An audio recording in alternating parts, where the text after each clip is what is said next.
Alright, I'm gonna do a chapter review for Black Clover chapter 336 titled The Final Enemy.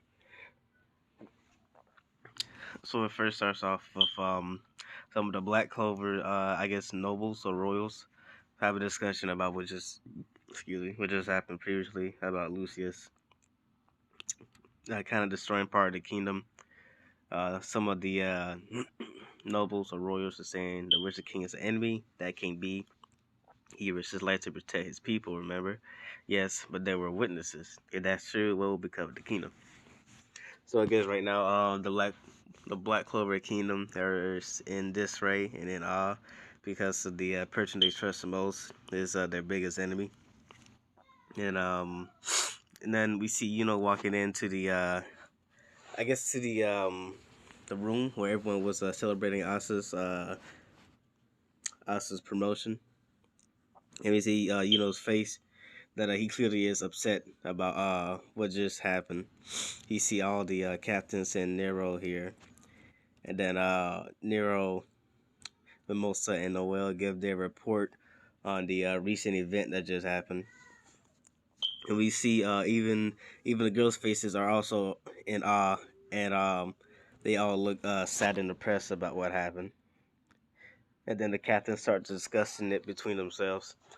Figolion saying, "I see." So Asa's kind of seeing that they think he might be dead. Real tried to make light of the situation, saying it started as a party, but it feels kind of like a wake now, huh? Charlotte trying to warn Real about what he said, but then Real saying, "Well, I just can't believe it. I mean, Asa's he's actually dead." So even Real is in even Real don't want to believe that Asa might be dead. So that's why he's kind of trying to make light of the situation. I mean, because when the captain just arrived, they see that Asa was no longer there and that Lucius was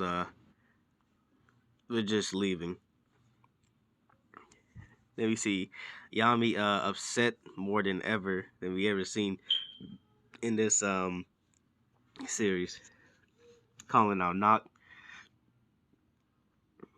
appear from the shadows. Then Knock explains more about his shadow magic, saying I'm able to travel to the shadow of anyone I choose. However, at this point, I can't move to Asa's shadow. That means he's in another dimension or another continent, somewhere incredibly far away, or he's dead. And while people was hearing about not explaining his powers, you see, kind of more their faith of Asa being alive going lower and lower to this, to believing he might be dead, as we see with Noel's face. So I kind of like that how Tabata shows like a face of someone who's already is depressed, and after hearing like the outcome of Asta, just keep getting lower and lower. So that was a pretty good example to use Noel as an example of their belief being lowered. And we also see, but this from a back angle where we can't see his face, but we can tell that he's pretty upset. So then the captains continue conversing between each other, saying, considering the circumstances, Lord Julius, or rather Lucius, is clearly our enemy. Jack pitching in saying, "Ha, the Witcher King. Who would have figured the one body? Oh, I'm sorry. Who would have figured one body, two personalities?" So that's like what happened with the elves, huh? And then we see a panel of William, kind of thinking about the situation, how it kind of relates to him when he had Patri with him. Not Noel. Nozel saying if he's a gratis, then he's probably a blood relation of the Dark Triad. He's taking control of all the devils in the underworld, meaning his power is greater than there was. Then Real saying, and on top of that, he got Lucifero magic power and the Richard King time master, right? If that's true, we literally can't do anything.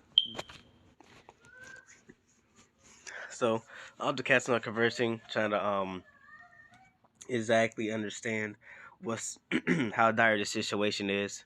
So they understand that Lucius um was in disguise as Julius. Technically, kind of technically, because Julius is his own person. But this whole time, their greatest hero was their strongest enemy. And they also realized that he also has Lucius magic power, and along with that time magic, he's probably the strongest foe that they ever fought. Excuse me. And then we have it going on saying, yes, if his body was that sturdy and he activated a huge time spot that easily, it may indeed be true. Then we have Yuno pitching in saying, when we went to investigate that suspected devil activity, we found the Supreme Devil who stood by and watched the battle in the Spade Kingdom, and that in a group that appeared to be higher devils. It was clearly a feint. The Supreme Devil did nothing but evade. So we can see that when was sent out to check out the devil activity, it was all just a plan just to get away from the Clover Kingdom while Lucius was about to start his plans. Then continues saying Lucius must have put them up to it. With that many devils, it's possible that a rift has opened between our world and the underworld. We're going on saying Lucius' own magic attribute is soul magic. That's a complete unknown. From what we've been told of the nun from Hodge, he's probably capable of mind control. That he invests those he controls with power surpassing that of a devil. Then Kaiser, saying Judgment Day, then people like that will attack us a week from now. That's kind of the end of the discussion. We see, people looking anxious and upset, especially Yami. And we see how many, we can really see how stressed Yami is because we see just one panel of just see all the cigarettes that he already smoked through. And that's just crazy. It's like, I would have never thought Yami would be that upset. But if we just think about it from his perspective, he just lost his one of his most I guess one of his best members, and like one he actually fought with in a dire situation. Then we have declaring that we had to do it, we got no choice. In a flashback of and Asta, when had his promotion, Asta saying he burst me up, but I'm happy about it, so I'm gonna congratulate you. Congratulations on your promotion to Grandmaster Knight, you jerk. Saying what? Then Asa said, it still burns me up though. You're always ahead of me, damn it. I swear I'll catch up to you and pass you, don't forget it. And saying that as far as I'm concerned, he was always the one who was ahead of me. And we see flashback of the panels of every time Asta pretty much saved or he took the final strike of the strongest enemy, like Lucius and Zagrid. Then continue saying if Asta's dead, if he's not coming back, then I'll pass him up. And then after that, gets cut off, and we go to Lucius settings to see where he's at. Lucius welcoming Dremelec, saying welcome back, Dremelec. Dremelec saying, I swear I never would have believed that Heman could have leveled up that much in the span of a year and a few months. And which he's talking about, Dremelec continues saying he took out all the high level devils instantly. So we see that really has trained and got very powerful in just a year. Excuse me. Lucius telling Adremelec that of the tens of thousands of features I foresee, there's just one where they have the advantage. The key to it is a singularity with two grimoires, one from the Spade Kingdom, the other with a four-leaf clover. The child, the elf leader, Sylph's chosen one, and the rightful heir to the Spade Kingdom. Grimbarriel, for the sake of world peace, will crush him. Then for declaring to the captains and everyone in the room saying, I'll take Lucius out and become the Wizard King. So I kind of like that.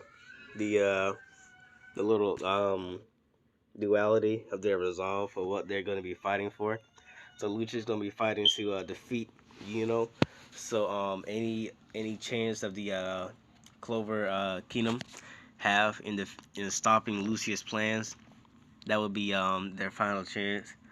So that was Lucius going to be fighting for in order to achieve his dream. Then we have you know declaring that he's going to defeat Lucius so he can save the world and also become the Wizard King. So I like that part right there. And then the last two pages, we see Asa washed up on the shore of somewhere.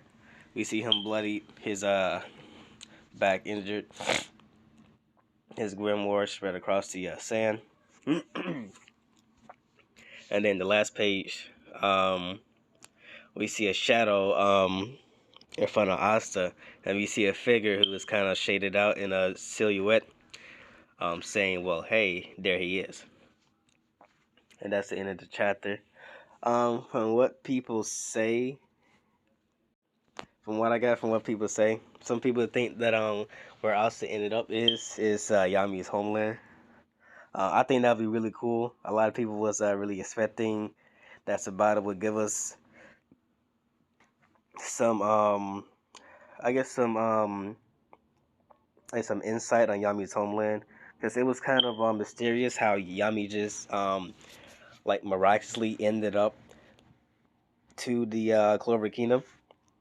So I would like to see, we would all like to see, what Yami homeland is really like, because I can kind of see the reasons why people think so, because in the panel we see that the figure is standing in front of a sun that seems to be rising because the sun is flashing out, just like the just like the Japanese flag with the red dot, and then that kind of like symbolizes like the rising sun.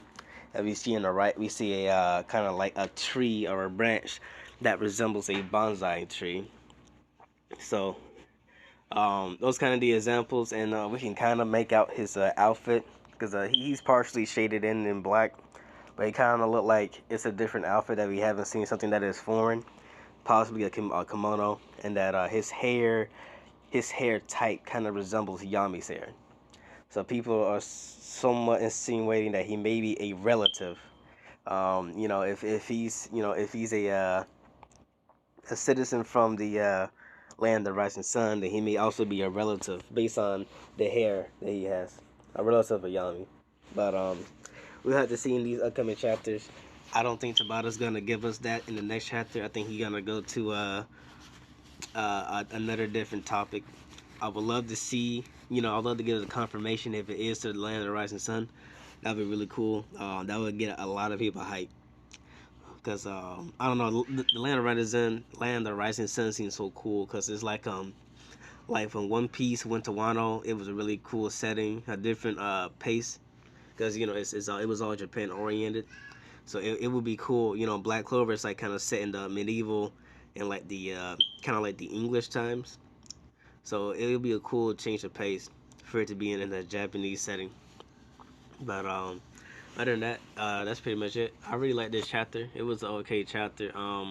With the captain discussing about what happened with declaring that he's gonna defeat Lucius, and then us getting confirmation that has gotten powerful because he was able to defeat a lot of high tier devils easily.